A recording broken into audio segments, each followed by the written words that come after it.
मुबारकें हो जी 75वें संत समागम की। हाँ जी, आपको भी। कितना आनंद आया ना, कितने सारे महापुरुषों को सुनने को मिला, कितने महात्माओं से मिलने का मौका मिला जिन्हें मैंने सिर्फ जूम पे सुना था। सदगुरु की अपार रहमतें, माता जी के वो दिव्य दर्शन, राजपिता जी की वो विचारें, जिंदगी बदलने वाली विचारें, एक एक पल ऐसा था, लाइफ चेंजिंग मोमेंट्स ऑनेस्टली। हाँ जी, बिल्कुल जी, बिल्कुल। और स्पेशली इतने सारे महापुरुषों को मिलके ना ऐसा लगा जिनसे सिर्फ फ़ोन पे बात हुई थी या कुछ सेवाओं के दौरान उनसे कॉन्वर्सेशन हुई थी, तो कुछ से मिलकर ऐसे लगा जैसे मैं उन्हें सदियों से जानता था। हाँ जी, मुझे भी, बिल्कुल जी। ये मैं आपसे इतनी उत्साह भरी बातें कर रहा हूँ, 75वें समागम की बात कर रहा हूँ, और आप ये क्या फीका सा हाँ जी लगा रखी है। अब तो समागम भी खत्म हो गया, सारी सेवाएं भी संपन्न हो गई, तो आप कहाँ बिजी हो? अच्छा, समागम संपन्न हो गया? हाँ, टेक्निकली इट इज डन। आप काम खत्म की बात कर रहे हो और मुझे तो लगता है काम अभी शुरू हुआ है। काम शुरू हुआ है? Will you please elaborate? जी बिल्कुल, मिलके एलैबोरेट करेंगे ना, मगर उससे पहले हम अपने श्रोताओं का वेलकम तो कर लें। Oh yes, I miss that. तो दिसंबर की इस ठंड में और महीने के पहले वॉइस डिवाइन के एपिसोड में समागम से बटोरी हुई दिलों की ठंडक के साथ हम आपका स्वागत करते हैं। मैं पंकज, मैं सविता। नमस्कार, धन निरंकार।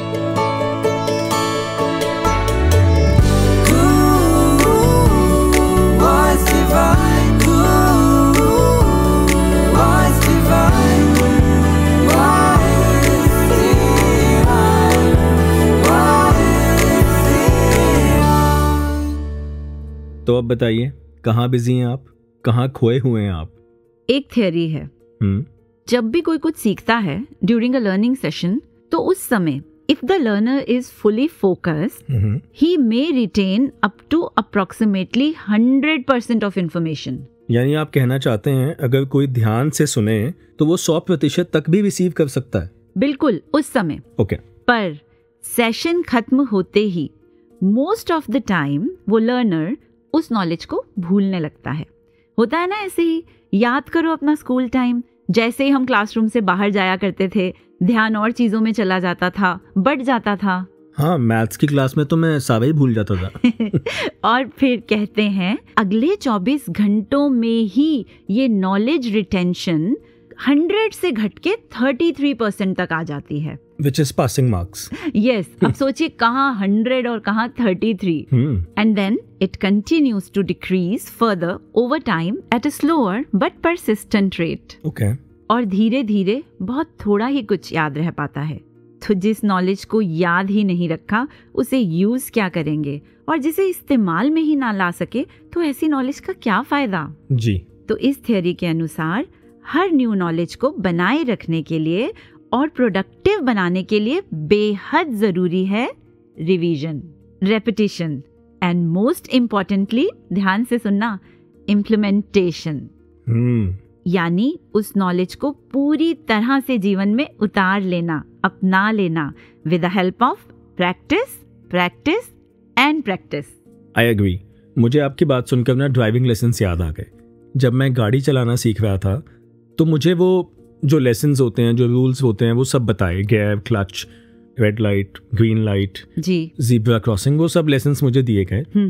पर जब तक मैंने गाड़ी चलानी शुरू नहीं की, उसकी प्रैक्टिस नहीं की, तब तक मुझे कॉन्फिडेंस नहीं आ पाया। जी। Similarly one of my friend, उसने गाड़ी चलानी तो सीख ली, लेकिन प्रैक्टिस नहीं की। मैंने भी सीखी थी, पर घर में किसी ने प्रैक्टिस के लिए गाड़ी को हाथ भी नहीं लगाने दिया। तो वो सारा सीखा हुआ बेकार ही गया। जी, सो दैट्स माय पॉइंट कि वो अगर प्रैक्टिस जब मेरे फ्रेंड ने भी नहीं की तो वो गाड़ी चलाना भूल गया। इसीलिए तो बड़ा जरूरी है कि इस 75वें समागम में जो भी थ्योरी लेसन्स हमने संतों से सुने, सद्गुरु से ग्रहण किए, उनको जल्दी से जल्दी प्रैक्टिकली अपने जीवन में अपना लेना। और ऐसा कर कर ही तो मैं अपनी लाइफ को इम्प्रूव कर सकती हूँ। जैसे आपको याद होगा, समागम में एक महात्मा ने ये कितनी खूबसूरत बात कही थी कि आप सभी संत जब यहाँ से जाएंगे तो और ज़्यादा स्पिरिचुअली एलिवेटेड होकर जाएंगे। जी। और अगर ऐसा नहीं हुआ ना पंकज जी, अगर 6 दिन लगातार सुनकर भी मैं जैसे पहले थी वैसी की वैसी ही रही और कोई और बेहतर बदलाव मुझ में नहीं आया, फिर तो मुझे लगता है ये लाइंस पूरी तरह से मुझ पर लागू हो जाएंगी कि foolish is the man who always remains the same. और सविता जी, वैसे भी कोई भी नॉलेज हो, मुझे लगता है उस पर पूर्ण विश्वास आने के लिए इस्तेमाल होना बहुत जरूरी है। बिल्कुल। छोटा सा एग्जाम्पल, किसी ने कहा पानी पीने से प्यास बुझती है, लेकिन जब तक मैंने पानी पिया नहीं, मुझे नहीं पता चला कि उस पानी से प्यास बुझती है जी। तो जैसे संपूर्ण हरदेव वाणी में भी ये बख्शिश आई कि ज्ञान लेकर ज्ञान का जिसने ना उपयोग किया, उसको लाभ मिला ना कोई, ना उसने आनंद लिया। वाह। तो जब आपने सद्गुरु की बानी की तरफ ध्यान दिला ही दिया है, तो क्यों ना हम अपने श्रोताओं के साथ मिलकर संपूर्ण अवतार बानी का ये पावन शब्द सुने। जी। मनिए जे कर बचन गुरु दा,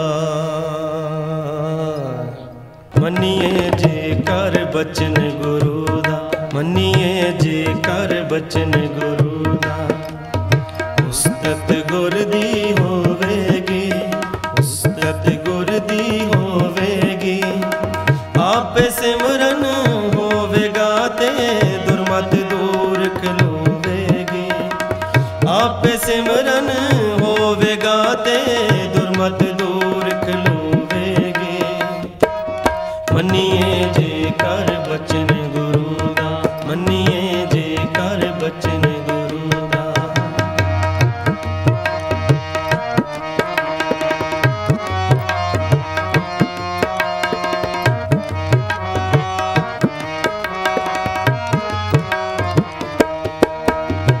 गुरु बचन है ज्ञान गुरु दा, निरंकार है इसदा नाम, गुरु बचन है ज्ञान गुरु दा, निरंकार है इसदा नाम, आप तारे मन के कुल तारे, जम राजा भी करे सलाम, आप तारे मन के कुल तारे, जम राजा भी करे सलाम, आप तारे मन के कुल तारे, जम राजा भी करे सलाम, मनिए जे कर बचन गुरु दा, मनिए जे कर बचन गुरु दा, मनिए जे कर बचन गुरु दा।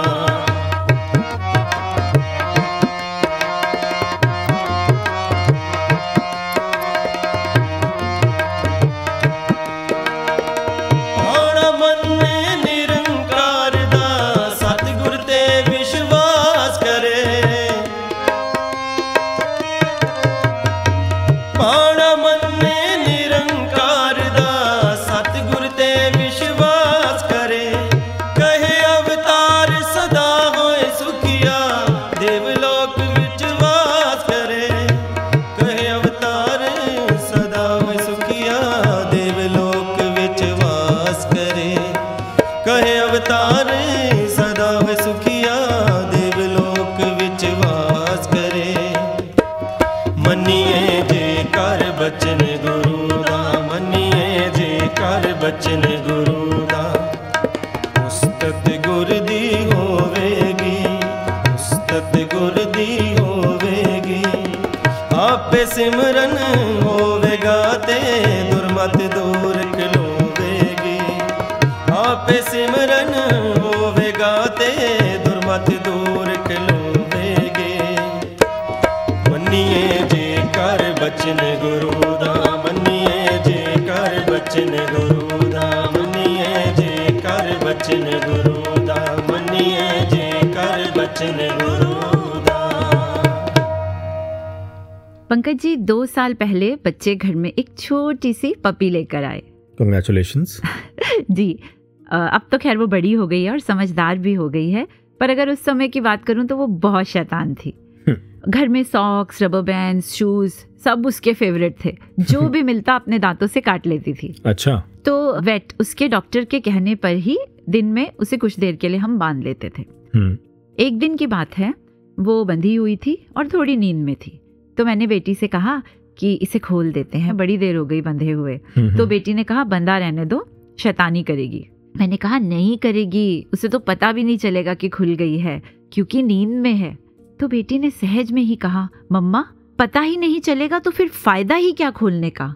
अब वो तो रॉ में अपनी बात कह गई, पर मैं तो वहां बैठ के सोचने लग गई कि ऐसे ही तो मेरे साथ भी होता है, बार बार होता है कि इस निराकार का एहसास तो मुझे मिल गया, सद्गुरु की कृपा से बड़ी आसानी से मिल गया, पर कब इसका एहसास मेरे जहन से चला जाता है मुझे पता भी नहीं चलता।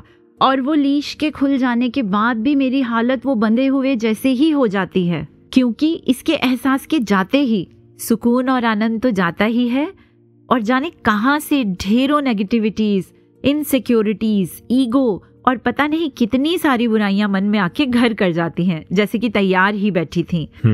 इसको भूलने का एक गुनाह पता नहीं मुझसे कितने सारे गुनाह और करवा देता है। इस बार गुरुवन्ना में एक प्ले भी तो देखा था। कौन सा? जहाँ वो एक बहन, उसको बहुत सारी चेन्स पहनाई हुई थी और उस पे आगे वो कार्ड्स पे लिखा हुआ था, एक इग्नोरेंस की चेन है, एक ईगो की है, एक जेलसी की है। जी जी, याद आया।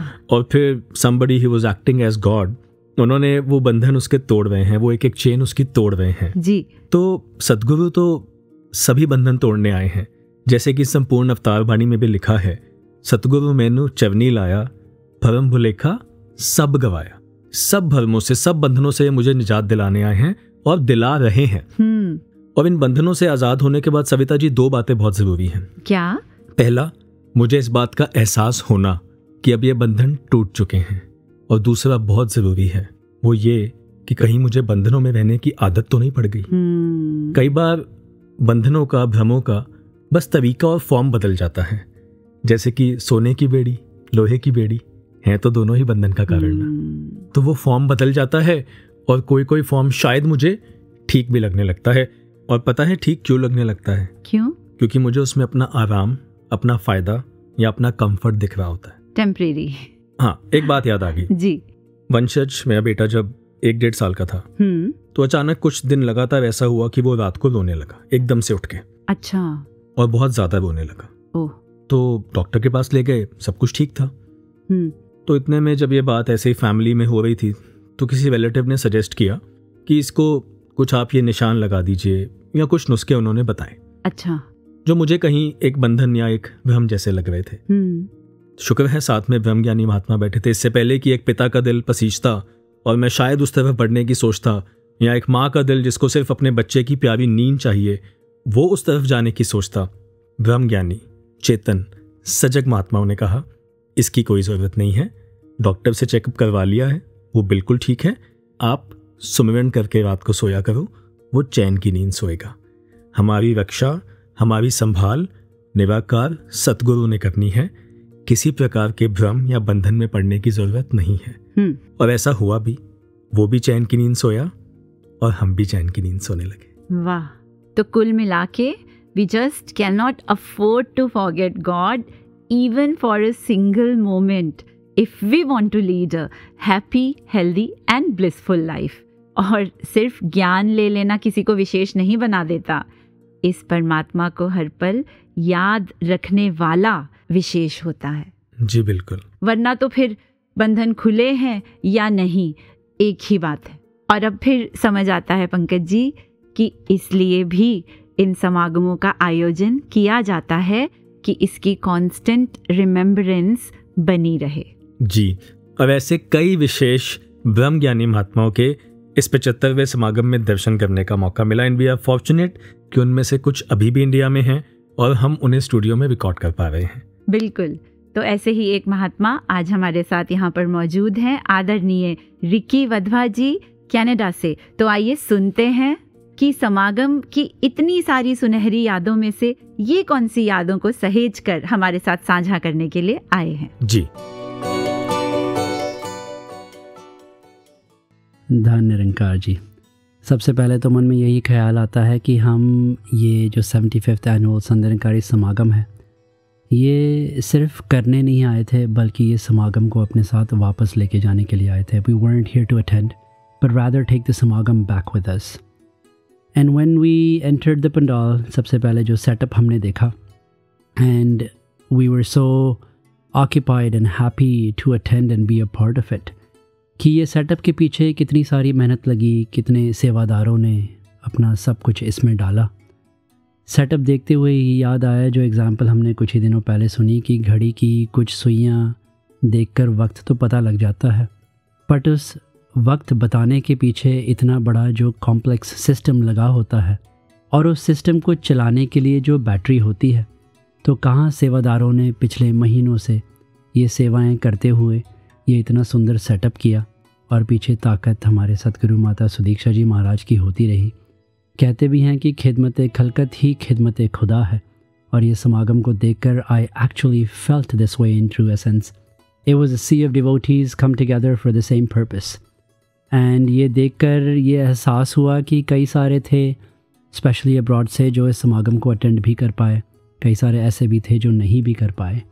और अक्सर ये एग्ज़ाम्पल जो जहन में आती है कि अगर आपका एक फ़ेवरेट सिंगर है और मेरा वही फेवरेट सिंगर है, हम उसके गाने अक्सर सुना करते हैं ऑनलाइन अलग अलग प्लेटफॉर्म्स पे, पर जब आपको पता लगता है कि वो हमारे टाउन में, हमारे शहर में आ रहा है और उसका कॉन्सर्ट होने वाला है, सबसे पहले आपके मन के अंदर खुशी होगी और आप फ़ोन मुझे करोगे, क्योंकि आपको पता है कि जो हमारा फेवरेट सिंगर है उसका कॉन्सर्ट हम दोनों नहीं मिस कर सकते।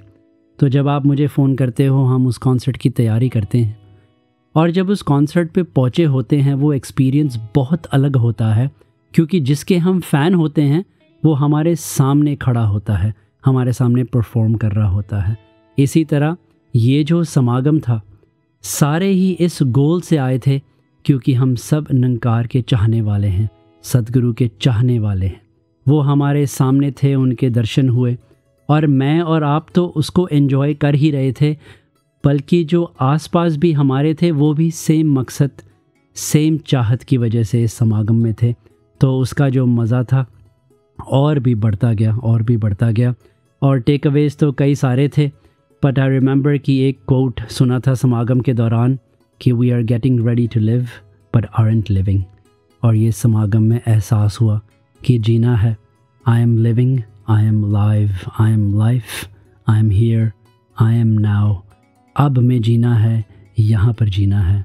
और अंत में इतना ही जहन में आता है कि ये सब होने के बाद, इस समागम को करने के बाद, I think I actually know I have fallen more in love with my Satguru. I have fallen more in love with the Sad Sangat. I have fallen more in love with this formless Nirankar, Dhan Nirankar ji.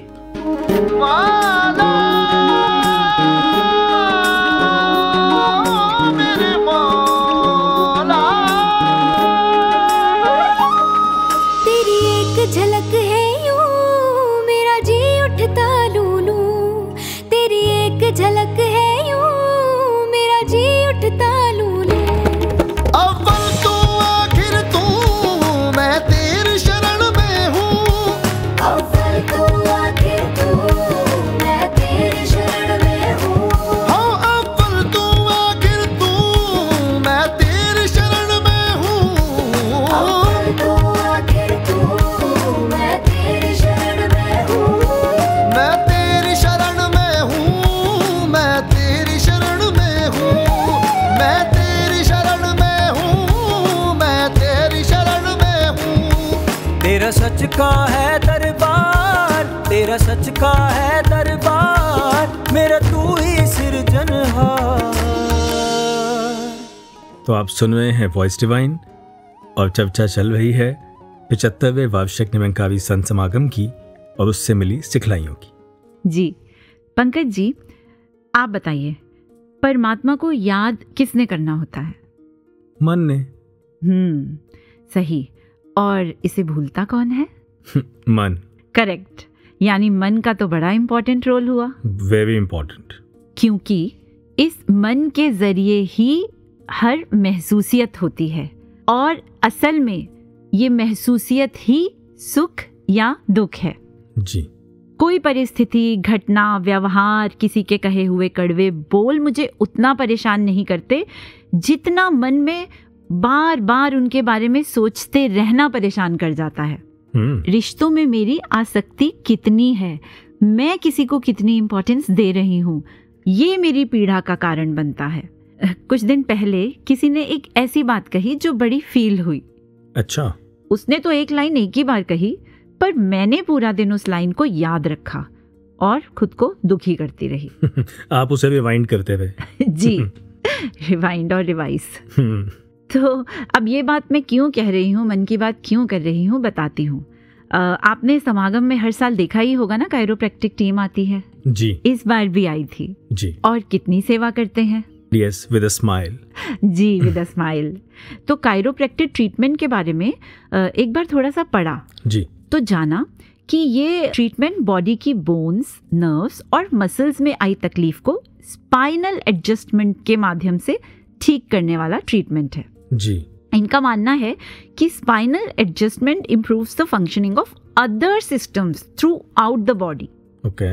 And a chiropractor is focused on the body's ability to self heal. कितनी प्यारी term है ना, self heal. Self heal, या different.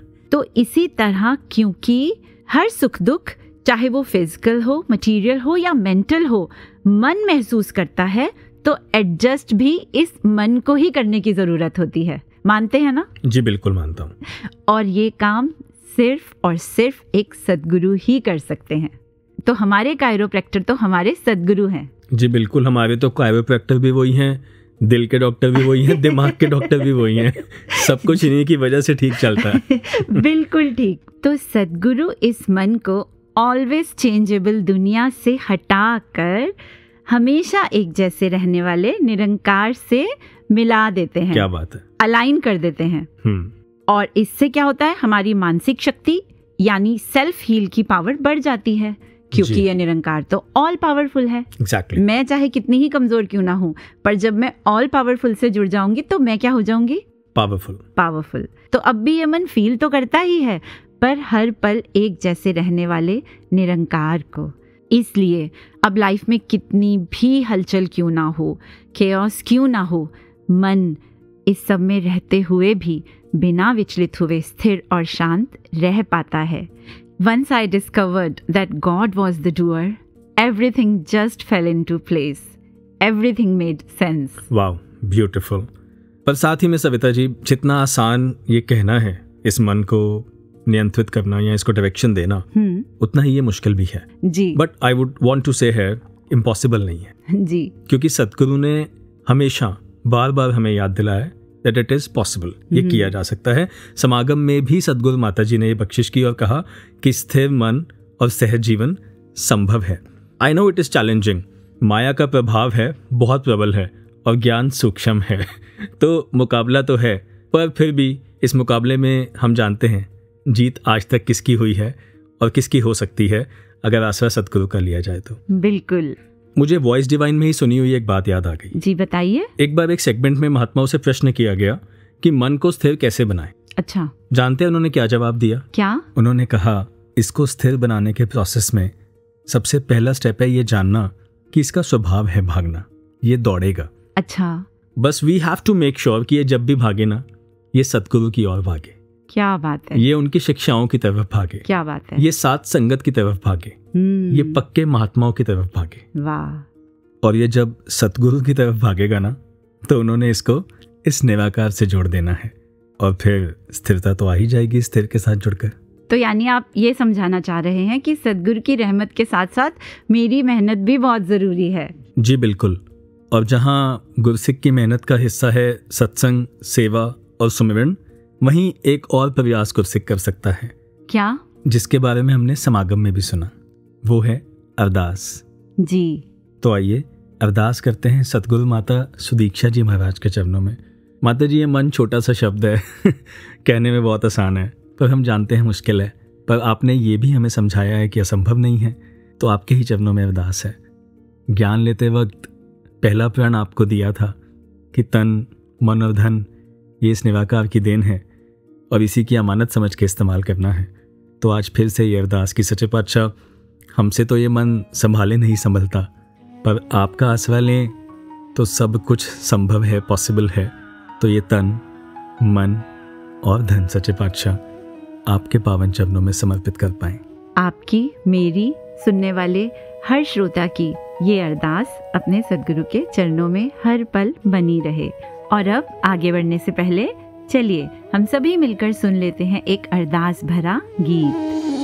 हर मुश्किल दा हल सतगुरु है, कल भी सतगुरु सी आज भी सतगुरु है। हर मुश्किल दा हल सतगुरु है, कल भी सतगुरु सी आज भी सतगुरु है। हर मुश्किल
दा तो पंकज जी, मन की फितरत की जैसे हमने अभी बात की, इतना डिस्कस किया, तो हमारी अपनी भी जो कुछ आदतें होती हैं जो बन जाती हैं और फिर उनको बदलना बड़ा मुश्किल होता है जी। तो इस समागम पर सद्गुरु ने एक खास कृपा हम सब पर की जब उन्होंने अपने प्रवचनों में ये फरमाया कि इस समागम को 75वां ना मानकर पहला समागम अगर हम माने और अपनी बुरी आदतों को अभी से बदलने का निश्चय करें, क्या बात है, तो हमारी आने वाली जिंदगी सुनहरी होती चली जाएगी जी। अब सद्गुरु का फरमान है और गुरसिक तो हमेशा तैयार है। तो आज हमारे पास भी एक बहुत लंबी लिस्ट है जिसमें बहुत सारे महात्माओं ने अपनी एक एक आदत को बदलने का निश्चय किया है और मैं चाहूंगी कि आप उस लिस्ट के कुछ नाम पढ़कर बताएं। अब सविता जी, जब लिस्ट की बारी आई, ये लिस्ट बना रहे थे, तो जानते हैं सबसे पहला नाम कहाँ से आया? कहाँ से? अपनी ही टीम से हमारे कुसुम जी। अरे वाह, ये तो बहुत अच्छी बात है जी। और फिर Jaigopal Wadhwa ji from Panipat, Gaurav Bajaj ji from Germany, वाह, और अमोल जी सोलापुर महाराष्ट्र से। तो चलिए सुनते हैं जी।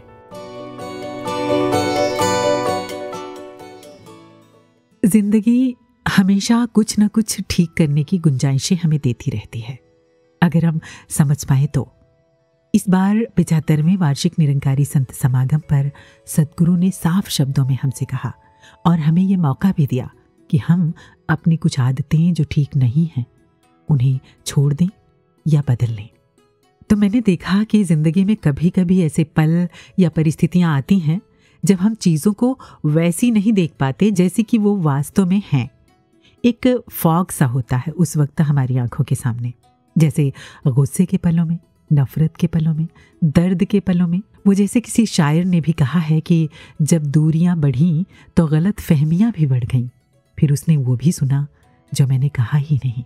उस वक्त हमें कुछ का कुछ दिखाई और सुनाई देता है और हम उसी पल में मन ही मन एक फैसला कर बैठते हैं, हमेशा के लिए कोई इमेज बना लेते हैं या रिएक्ट कर देते हैं जो बाद में पछतावे का कारण भी बन सकती हैं।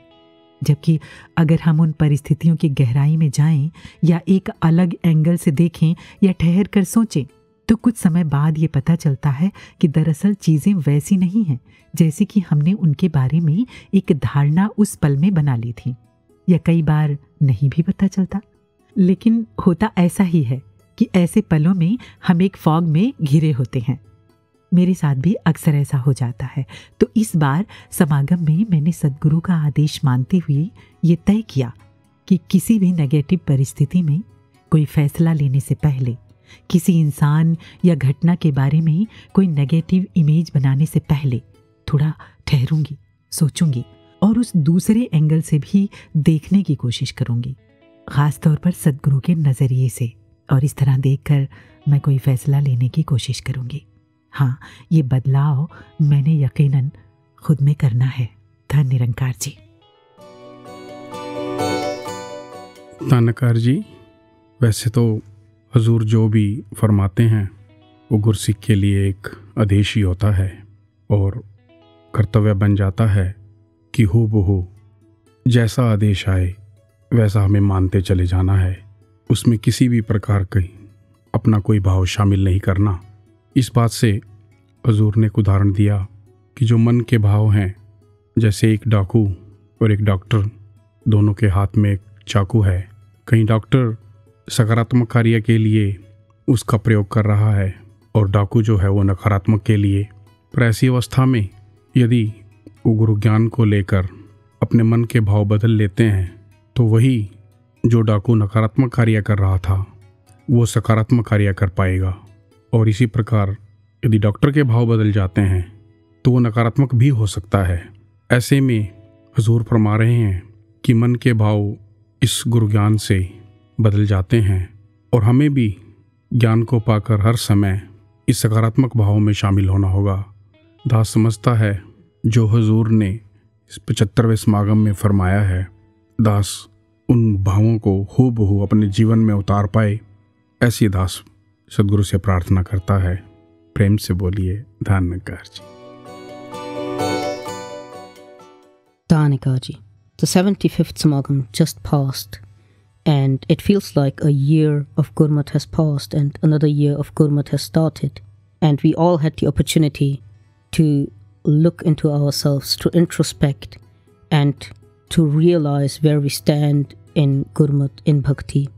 And I also had the opportunity to speak to many saints, and many of them who I felt were very connected. I asked them if it happens to them that hours pass and they are not connected to Nirankar. And from many of them I got the answer that this never happens to them. And I realized for myself that there is a lot of work to do. And for this new year of Gurmat, I want to improve my connection so I might remember God every minute, every second, every moment. Dhanika ji. धनकार जी, 75व्या निरंकारी संत समागमामध्ये दासला असं वाटलं की सद्गुरूंनी जे काही आदेश उपदेश दिलेत ते केवळ आणि केवळ दाससाठी दिलेले आहेत. दासला अवतारवाणीतील ते शब्द आठवले की औषध न होई गुणकारी, पथ्य पाळणे शक्य नसे, बोली मुखाने करी न कराने, कार्यसिद्धीला जात नसे. ज्याप्रमाणे औषध एखादं जर गुणकारी होण्याकरिता त्याला पथ्य पाळणे जेवढे आवश्यक आहे, जर पथ्य पाळणे नाही तर औषधाचा काही गुण होतच नाही, त्याप्रमाणे संगतीमध्ये जे काही आपण करतो कार्य ते गुरुमताने केले तर त्याचा परिणाम आहे, अन्यथा त्याचा काहीच परिणाम होणार नाही. दासच्या बाबतीत बऱ्याच वेळा असा प्रसंग येतो की आपण केवळ बोलण्यापुरते मर्यादित राहतो, कार्य करण्या पाठीमागे पडतो. त्यामुळे दासला तर असंच वाटतं की जे काही सद्गुरूचे आदेश उपदेश येतात त्याप्रमाणे आपलं जीवन घडावं आणि अखेरच्या श्वासापर्यंत सद्गुरूचरणी समर्पित भावनेने सेवा घडावी. प्रेमाने बोला धनकारजी.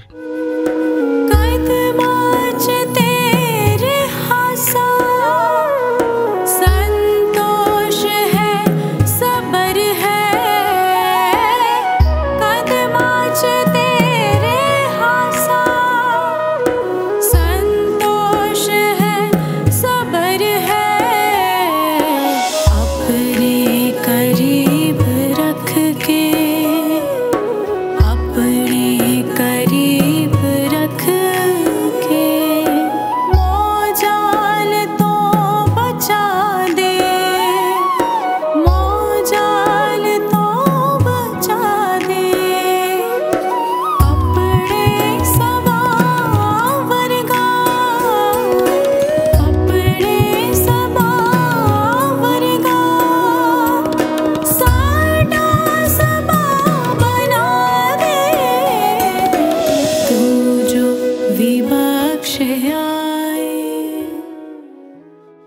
अपने स्वभाव वर्गा साडा स्वभाव बना दे।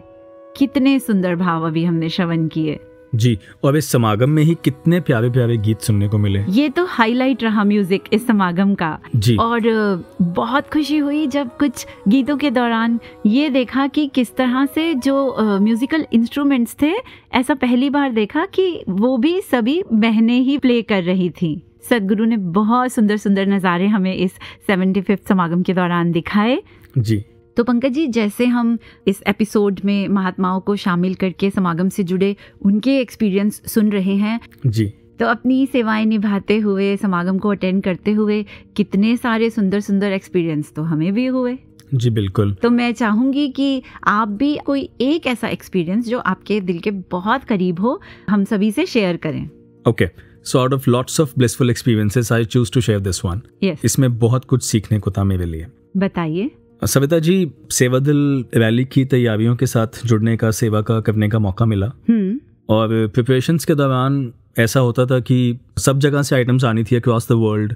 तो वो आइटम्स आ रही हैं और वो प्रेजेंटेशन आ रही है, स्क्रिप्ट आ रही है, and then you have to as a team, यहाँ पे जो एक टीम थी वो एक फीडबैक शेयर किया जा रहा है कि और कैसे मिलके हम इसको और बेहतर कर सकते हैं। ओके। तो इस पूरे प्रोसेस में एक आइटम ऐसी हुई जो समागम से 3-4 दिन पहले, मैं समझता हूँ कुछ है तो इन्हीं की वजह पर, कुछ अगर मैं अपनी तरफ देखूं तो शायद एज अ टीम में भी मिसकम्युनिकेशन की वजह से वो आइटम 4-5 दिन पहले ऐसा कुछ फैसला हुआ कि वो नहीं हो पाएगी। अच्छा। हाँ, ऐसा तय हुआ।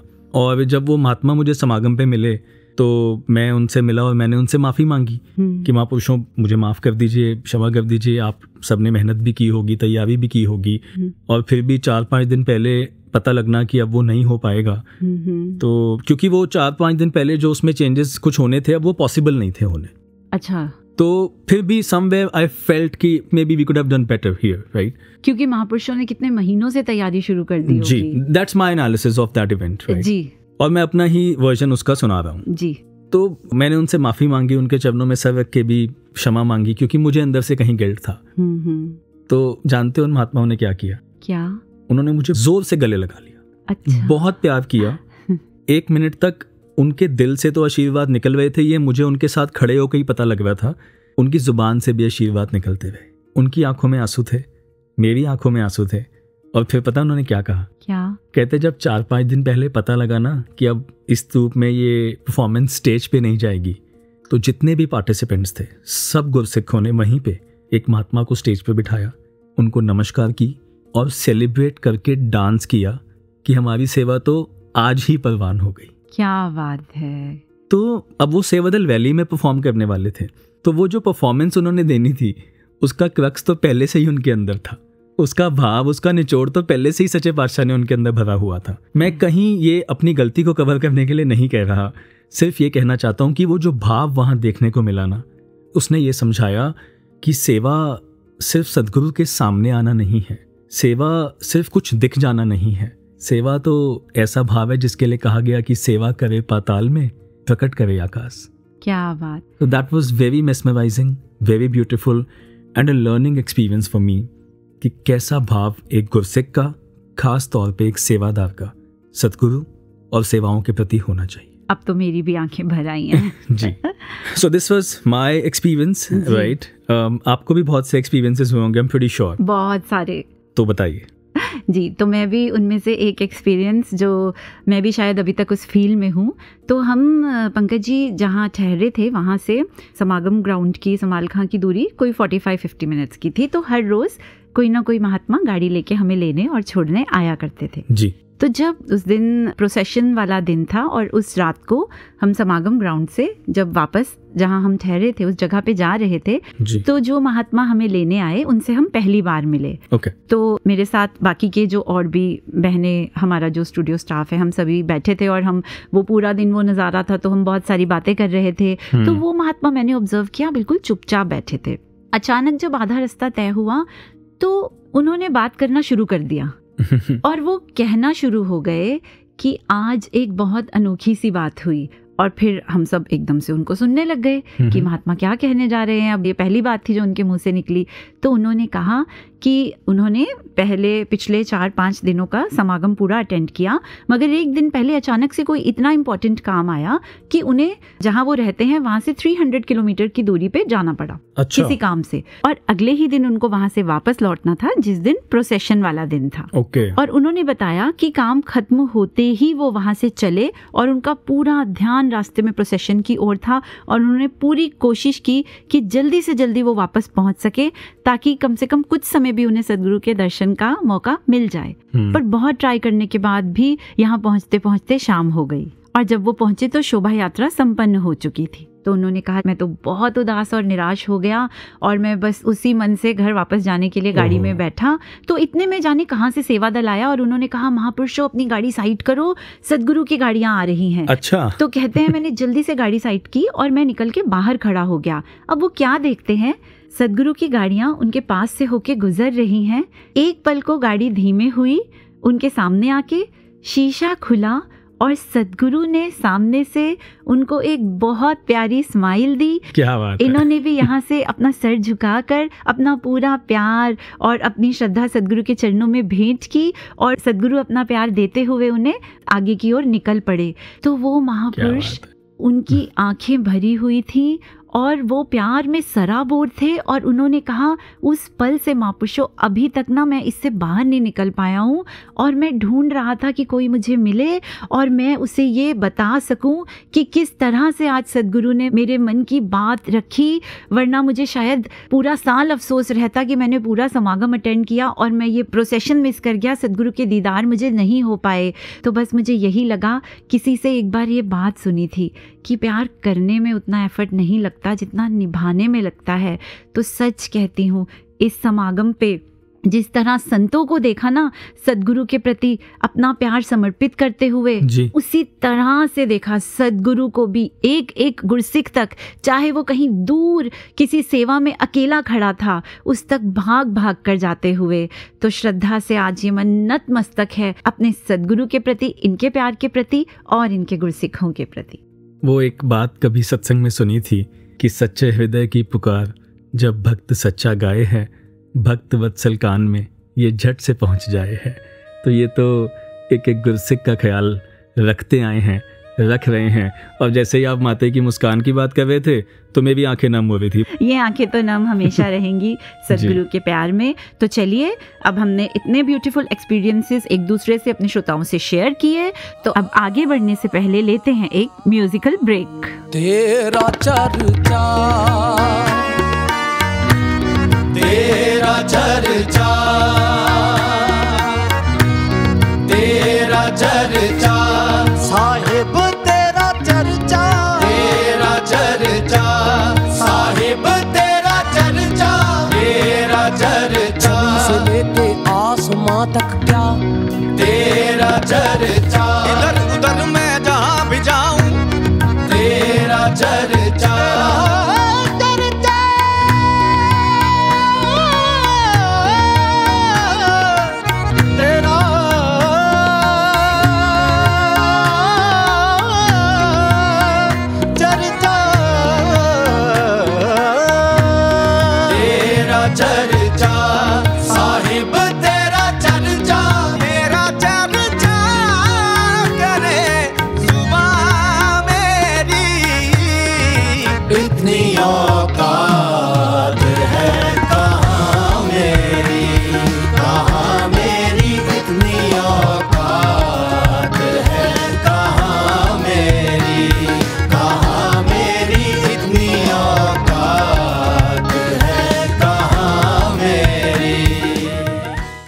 सविता जी, आइए आगे बढ़ते हैं, चलते हैं दूर देशों की तरफ फिर से और सुनते हैं आदरणीय विवेक कटारिया जी को, हु इज फ्रॉम मेलबर्न।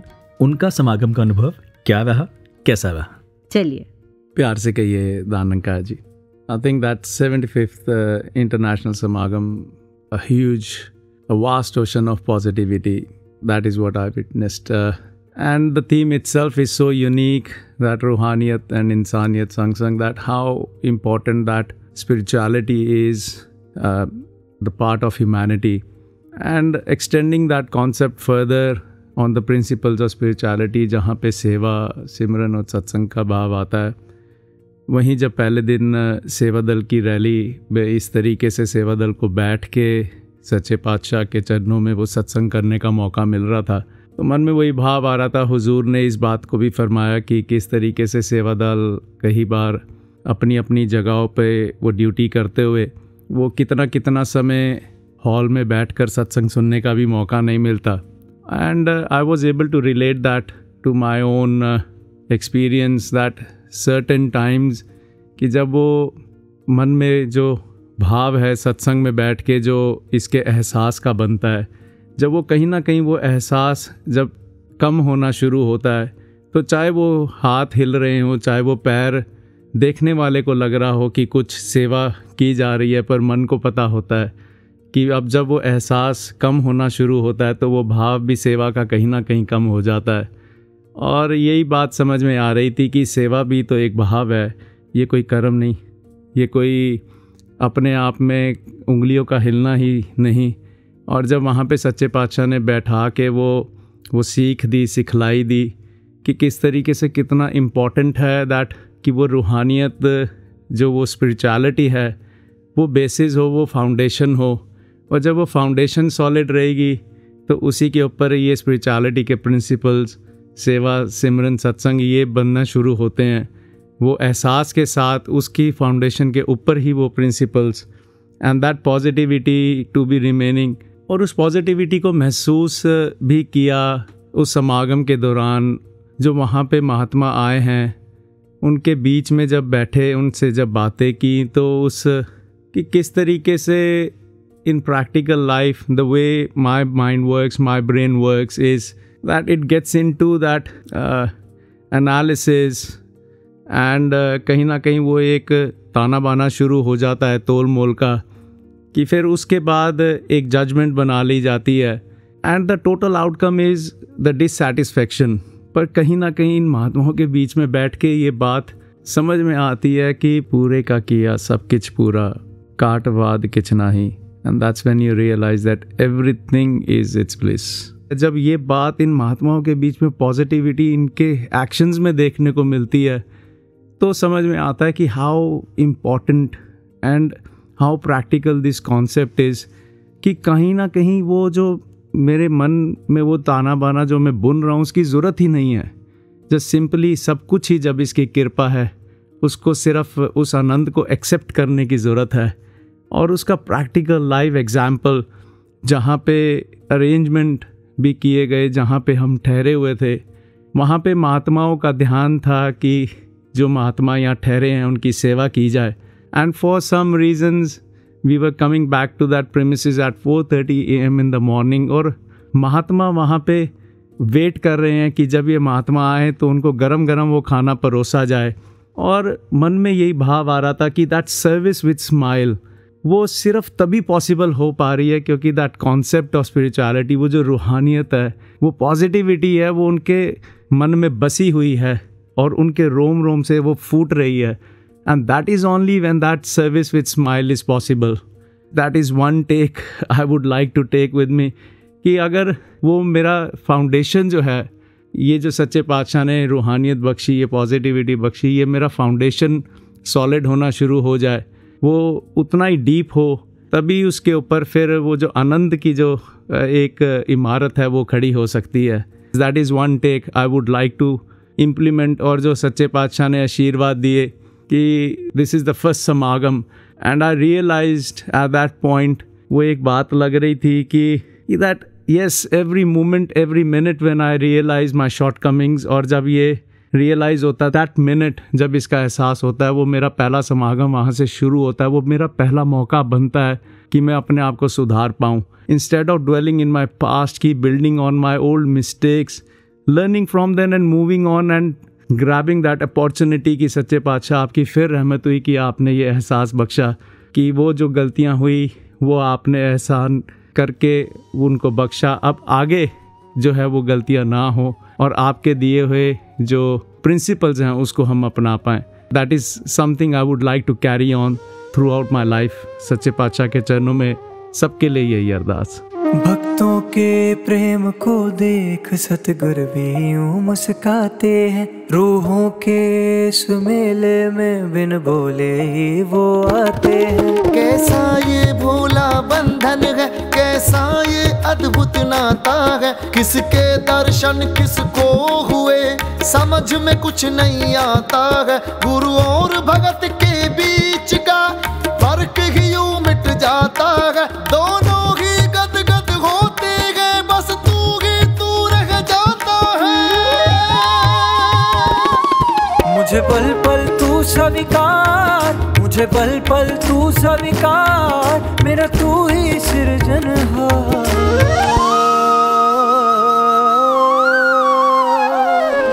लगा दे बाबा मेरी सरकार, लगा दे बाबा मेरी सरकार, लगा दे बाबा मेरी सरकार, लगा दे बाबा मेरी सरकार।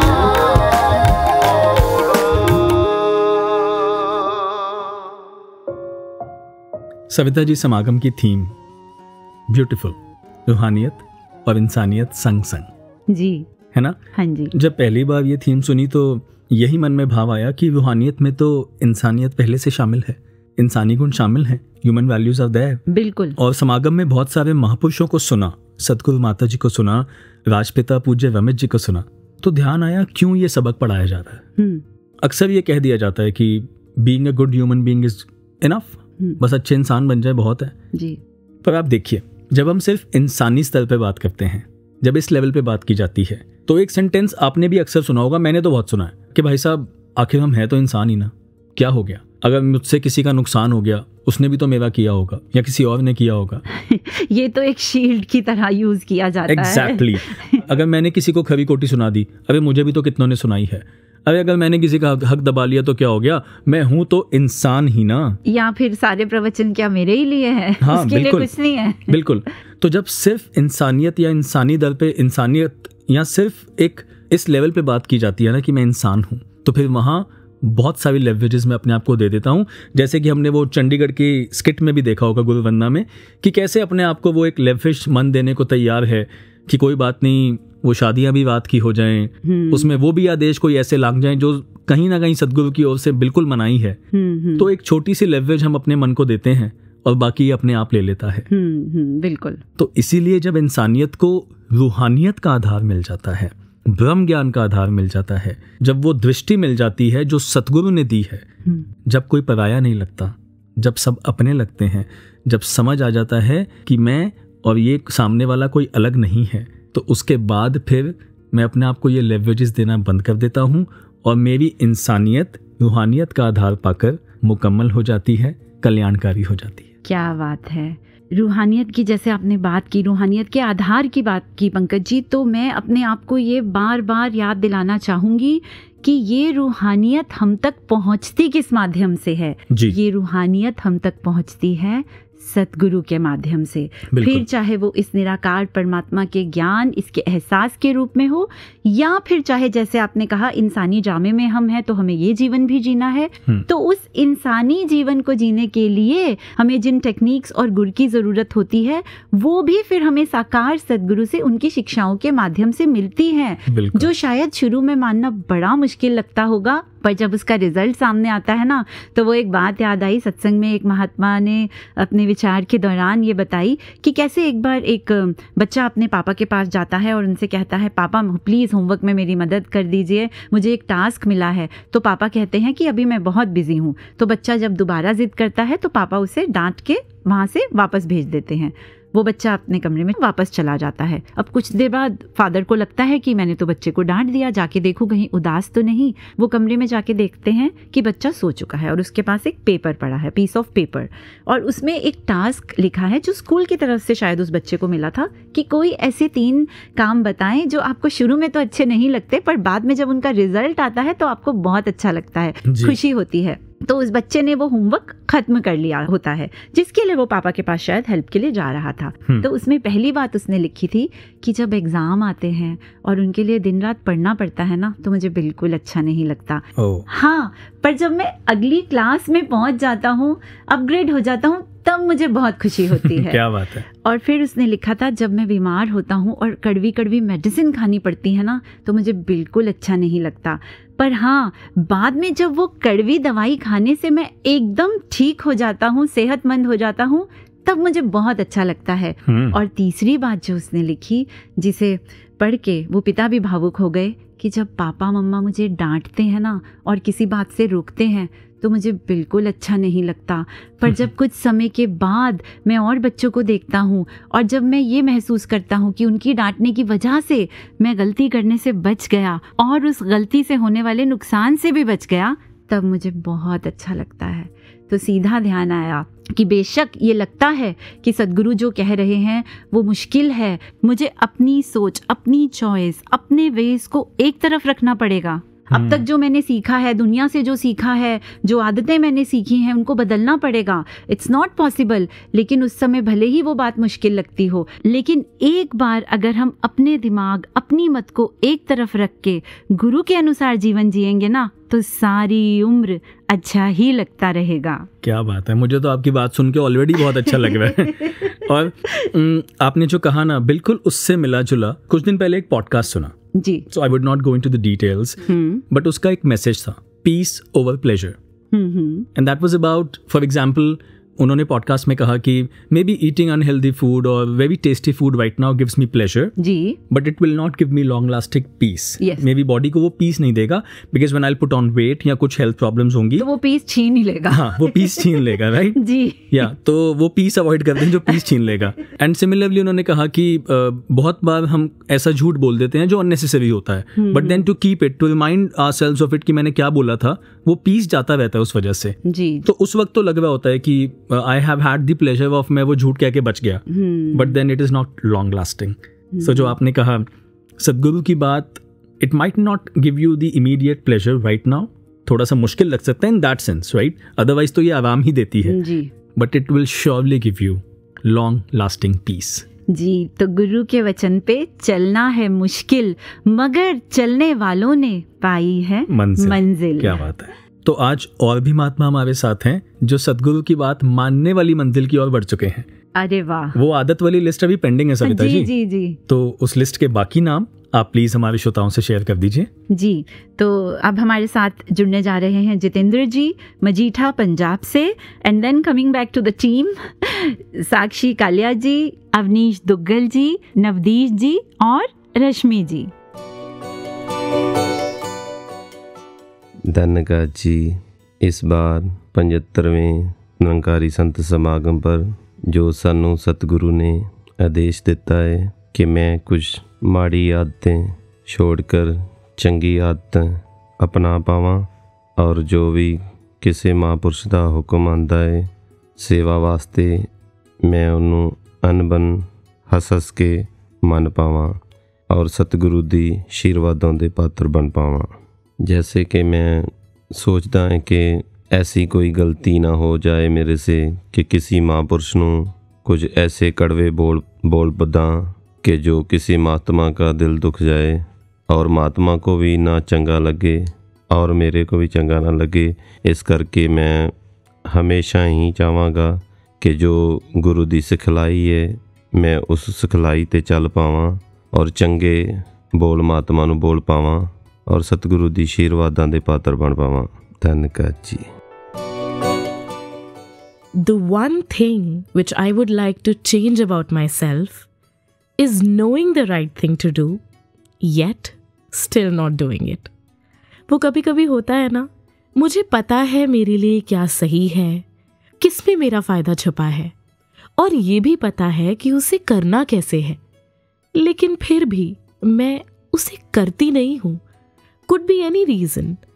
आलस आ जाना या बस यूं ही वो एफर्ट ना करना उस चीज़ को करने में। जैसे I have been a very Avid reader, मुझे किताबें पढ़ना हमेशा से बहुत पसंद है, लेकिन कुछ सालों से मैं समय ही नहीं निकाल पा रही हूँ कि मैं किताबों को पढ़ पाऊँ। अब मैं जानती हूँ कि if I start reading books, तो जब मैं उस बुक को उठाऊँगी, एक बुक पढ़ूँगी, it will give me so much joy, और साथ ही साथ वो नॉलेज भी मिलेगी और मुझे पता है कि मेरा फ़ायदा भी है और मुझे बहुत अच्छा लगेगा। लेकिन न जाने क्यों मैं प्रायोरिटाइज़ नहीं कर पाती, वो एफर्ट नहीं कर पाती कि बस आज ये बुक उठाओ, बस इसे खोलकर पढ़ना ही तो शुरू करना है। तो इस बार समागम में जब सद्गुरु माता जी ने ध्यान दिलाया खुद को बदलने की ओर, उस चेंज, एक पॉजिटिव चेंज लाने की ओर, तो यही ध्यान आया कि यही अरदास निरंकार से है कि वो एक शक्ति और वो ताकत मेरे अंदर आए, वो एक डिटर्मिनेशन मेरे अंदर आ पाए कि now I am able to make this change, कि whatever is good for me, may I be able to act on it. जो मेरे लिए अच्छा है मैं उस पर एक्शंस भी ले पाऊँ। धन निरंकार जी। Dhanankar ji, one of the many shortcomings which I feel I have in me is that I tend to procrastinate, which is delaying things, delaying important decisions, and that harbors a feeling of incompleteness in me.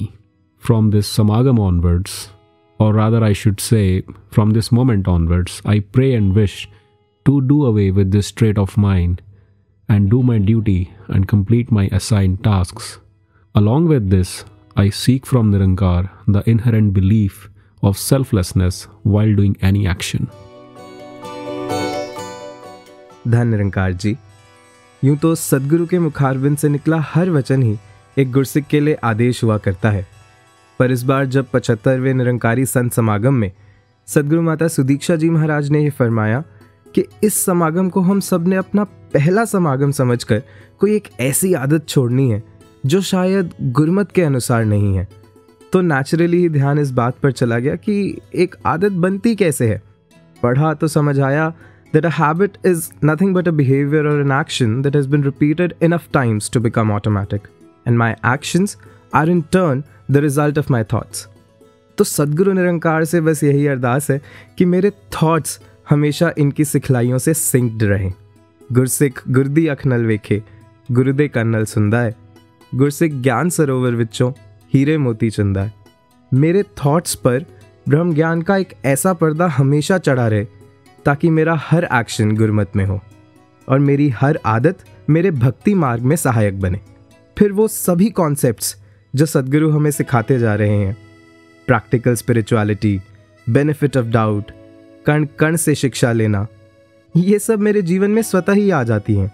फिर मेरा हर action, मेरी हर आदत इनके हुक्म मुताबिक हो जाती है। धीरे धीरे हर बुरी आदत पीछे छूटती चली जाती है और जीवन में भक्ति और दृढ़ होती चली जाती है। जैसा कि बड़े बुजुर्गों से सुना है कि किसी चीज़ की शुरुआत किसी और चीज़ का अंत होती है, तो मैं जो शुरुआत करना चाहूँगी इस समागम से, क्योंकि सद्गुरु माता जी ने भी कहा कि इसको पहला समागम माना जाए, तो वो शुरुआत होगी उस हैबिट को इनकॉर्पोरेट करने की, अपने अंदर डालने की, जहाँ पे कोई भी अच्छा थॉट, अच्छा भाव, अच्छा कोई भी ख्याल या कोई भी कार्य ऐसा जो आता है मन में कि हाँ अभी करना चाहिए, उसको डिले ना किया जाए, उसको टाला ना जाए अगले पल के लिए, और उसको उसी वक्त करने की कोशिश की जाए। तो this is one thing that I would like to be there in myself, and I would like to implement this with the grace of Sadguru.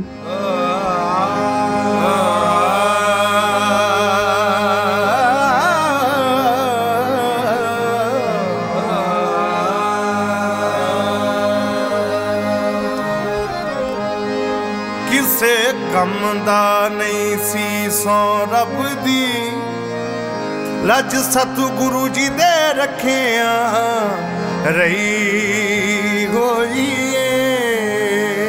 किस कम दा नहीं सी सौ रब दी,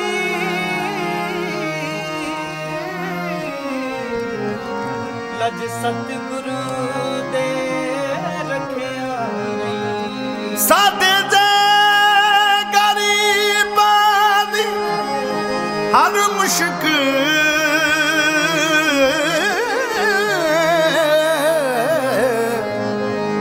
सतगुरु मां अपने जुमे लई होई साडे जे गरीबां दी हर मुश्किल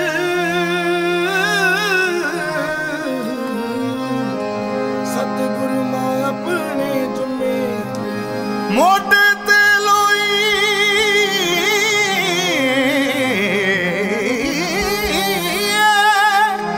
जिने सानू संग लाया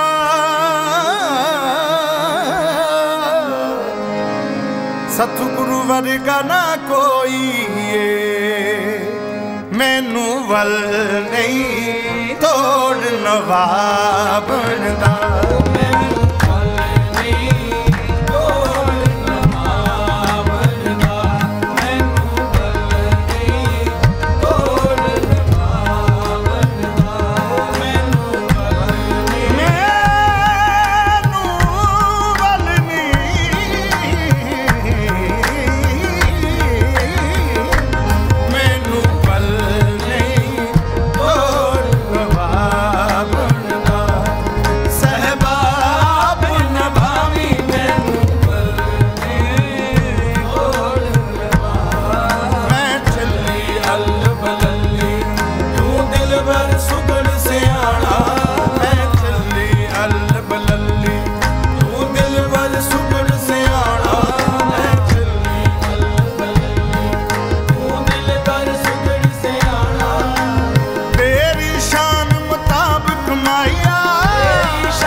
वाह, कैसे ये हर सांस अपने सद्गुरु के प्यार के गीत ना गाए।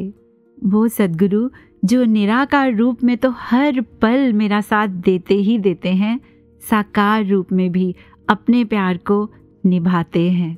तो ये 75वां समागम भी इनकी रहमत और कृपा से संपन्न हो चुका है। पर मेरी ड्यूटी अब और ज़्यादा बढ़ गई है। भले ही हम वॉइस डिवाइन के इस एपिसोड के अंतिम पड़ाव में आ गए हैं, मगर ज़िंदगी में अभी बहुत कुछ करना बाकी है। तो 75वें समागम का खुमार तो पंकज जी लगता है 76वें समागम तक चढ़ा ही रहेगा और ये जिक्र भी चलते रहेंगे जी।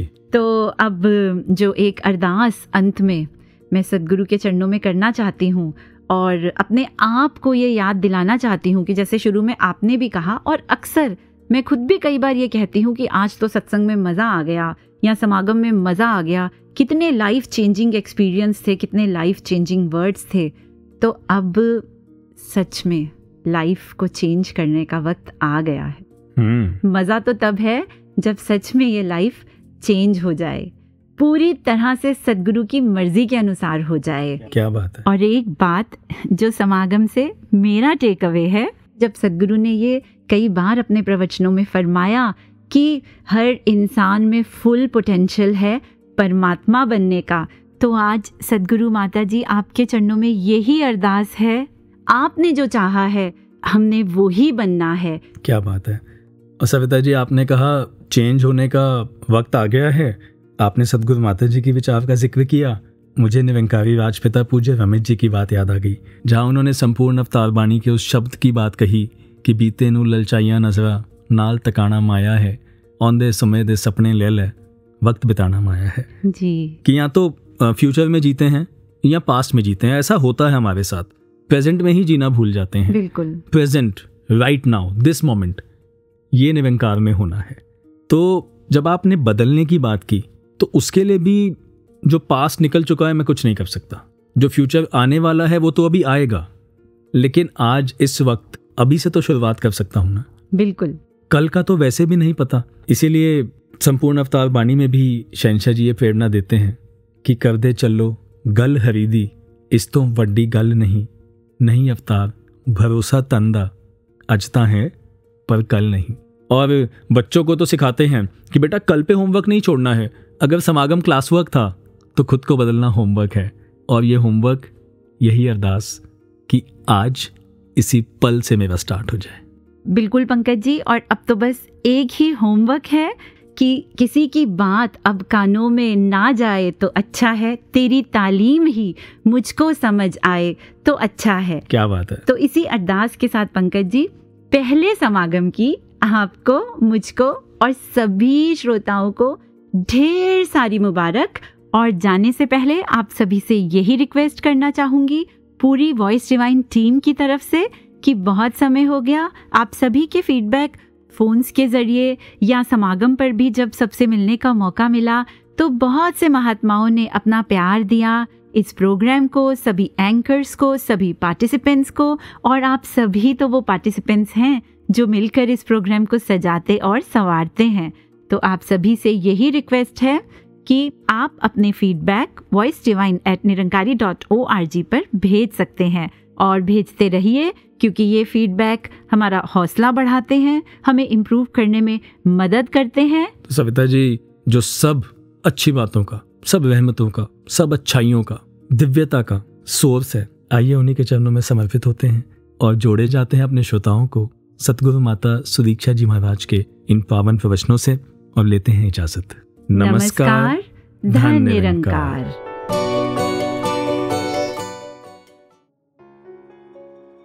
हर किसी ने जहाँ ये एक शांति पूरे संसार में फैलानी है, एक प्यार पूरे संसार में फैलाना है, और वो शांति और प्यार किस तरह फैलाएंगे?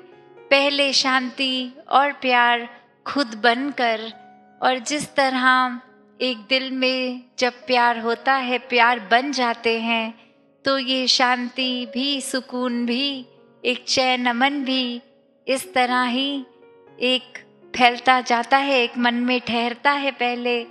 तो कैसे हर किसी ने ये नोटिस भी किया होगा कि एक अपने घर का माहौल भी अगर शांतमय है तो ही एक आगे भी किसी तक पहुंचते हैं, तो वो एक शांति का भाव लेके जा सकते हैं। और ये शुरुआत हमसे ही होनी है, क्योंकि अगर हमारे ही मन में कोई उथल पुथल हो रही हो, किसी तरह की बेचैनी हो, या किसी के प्रति मन में अच्छे भाव ना हो, तो मन हमारा ही अशांत होता है। उस दूसरे व्यक्ति को तो पता भी नहीं कि हम उसके बारे में क्या ओपिनियन बना के बैठे हैं, पर उसके एहसास से, उसके आसपास होने या उसका मन में ख्याल आते ही ये मन हमारा ही जल उठता है। तो फिर ये अपने आप को सताने का कारण भी हमने खुद ही पैदा कर लिया। और उसी स्थान पर, अगर उसी मन पर हम किसी के प्रति ईर्ष्या या किसी के प्रति एक गलत भाव ना बनाएं, तो फिर कोई भी व्यक्ति चाहे कुछ भी बोल के जाए, एक उसकी टोन कैसी भी हो, हम एक उस समय वो ना उसको पर्सनली लेंगे, क्योंकि हमारा मन ही शांत है। किस प्रकार ये बात भी, जो थीम रूहानियत और इंसानियत संग संग, ये हम रोज़ ही इसका जिक्र सुन रहे हैं, तो ये भी कोई सिर्फ बनावटी एक कुछ पलों का दिखावा मात्र नहीं, ये स्वभाव में ढलने वाली इंसानियत और रूहानियत की बात हो रही है। रहमतों का जहां कहीं दूर नहीं है, जो सजदे में है वो मजबूर नहीं है। खुद को गवा कर ही खुदा मिलता है, इश्क़े हकीकी का दस्तूर यही है।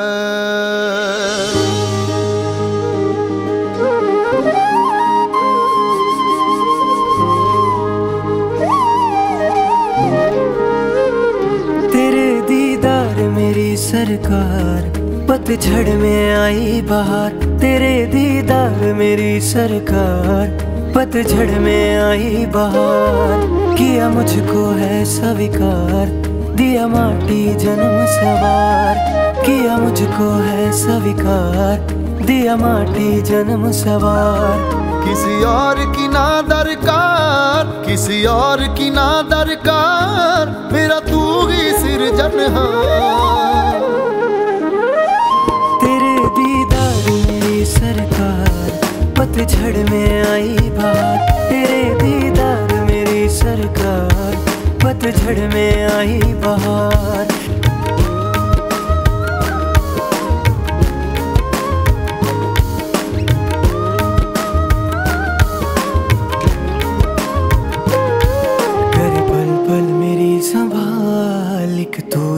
मेरी ढाल, माया के काटे जाल में घूमता था बेहाल।